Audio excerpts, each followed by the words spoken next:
आपली प्रश्नोत्तर आपली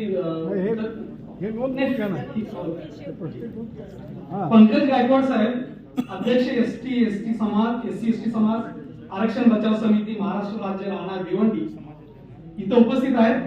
ते माजी जिल्हा परिषद सदस्य आहेत आणि हा जो वर्गीकरणाचा आणि क्रिमिलेटचा निकाल आल्यानंतर 28 ऑगस्ट 2024 रोजी ठाणे जिल्हाधिकारी कार्यालयावर मोर्चा घेऊन त्यांनी आपलं अस्तित्व, आपल्या समाजाचं अस्तित्व दाखवून दिलेलं आहे. तर त्यांचा सत्कार करण्यासाठी मी इथे आमंत्रित करतो आमचे NNF चे जे अध्यक्ष आहेत भालेराव सर यांनी त्यांचा सत्कार करावा.